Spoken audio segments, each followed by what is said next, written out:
Welcome back to Mike's Diabetes World. Yes, still coming to you, well, maybe not live, but still coming and still broadcasting. That's the greatest thing. I want to talk to you today about the pillars of care in T1D.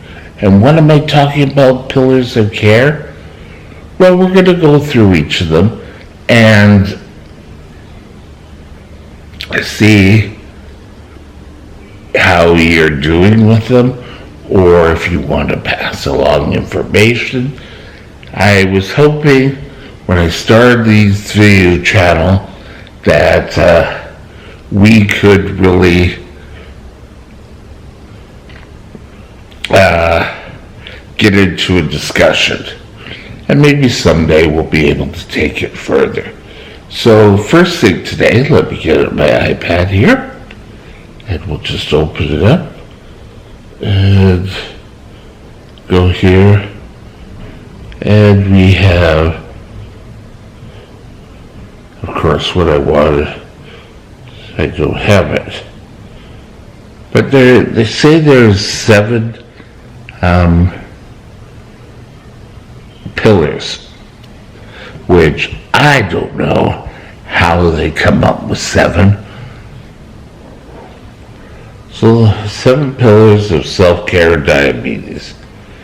Okay, first one, which is always important, and it's important for everyone. It's not only important for diabetes, it's just everyone may just decide that only diabetics need to follow this, and that is healthy eating.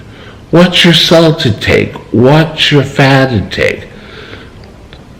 Don't always have high sugar items. And healthy eating also goes with carb counting. Learn how to carb count. And it needs to be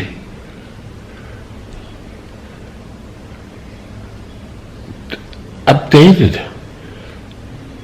You know, a doctor becomes a doctor, but he doesn't stop and say, okay, I'm a doctor now.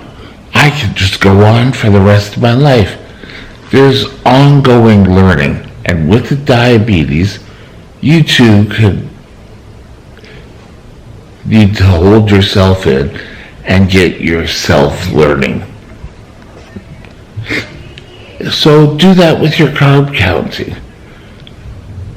I know, and I was guilty, that, oh yeah, I know what carb counting is. I can count carbs. Well, I really was making a lot of mistakes, but I didn't want to admit it. So,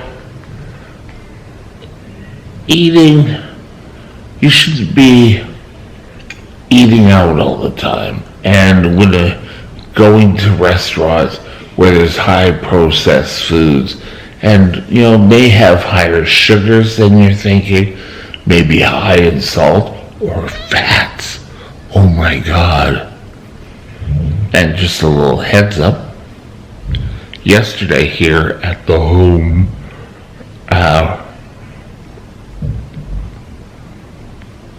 I got weighed down 42 more pounds. So, yay, I had to cancel my doctor's appointment because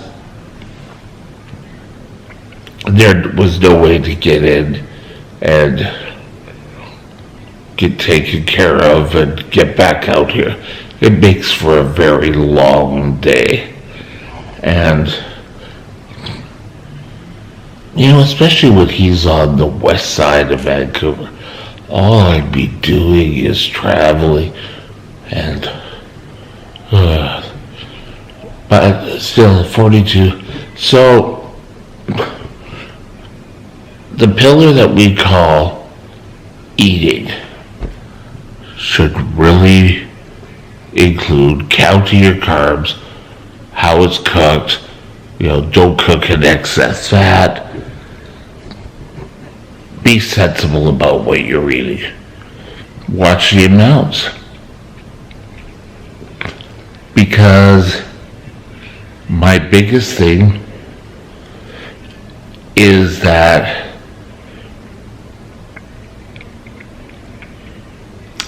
I lost the weight now, but it's with intervention. You don't want to add to your weight. So, number one, eating. So let's move along now. Number two is physical activity. Now, for years, I was standing up all day, and I thought, I'm burning calories.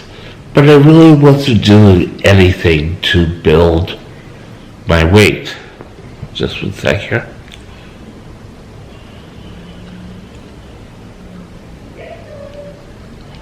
Oh, that's better.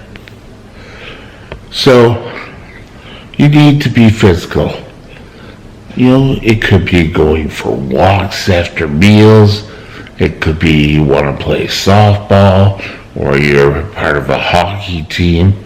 Just be physical. Having a job and sitting all day isn't the best.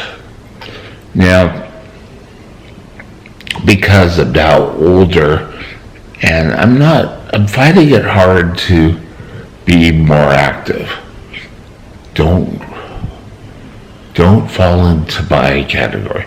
So get up, get exercise, clean your house. Don't just sit there watching TV all day.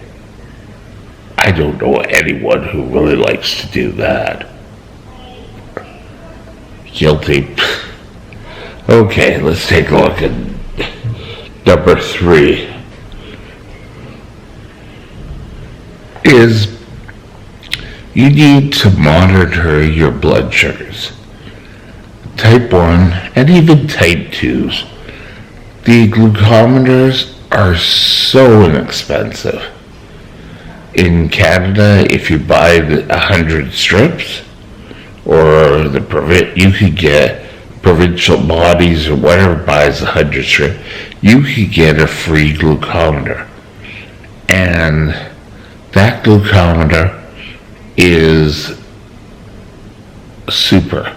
It does everything you want to do. You should discuss with your diabetes team on which monitor is the best for you. There's the one step, there's I just got a new one, AccuCheck. Must be old age, I'm losing my memory. But monitor, type 1s should do it at least 4 times a day.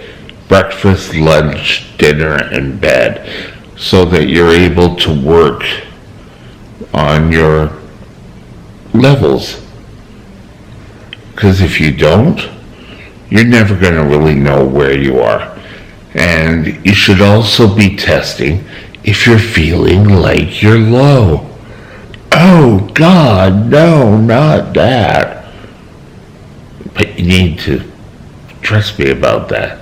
You need to determine when you're low, when you're high. And besides the 4 times, the 5th time is whatever you need it for. Okay, the next one, I think we're on 4, is taking your meds. You have a responsibility. You want to take your meds on an ongoing basis and take them with some regularity. type 1 diabetics can lose their minds. Oh, well, yeah. Did I take my insulin? Didn't I take my insulin? And what ends up happening is you end up being high. More chances of being high than of being low. Low blood sugars only really happen in relationship to you taking your medication is if you've taken it more than once per day or one time. So medication is important. Now,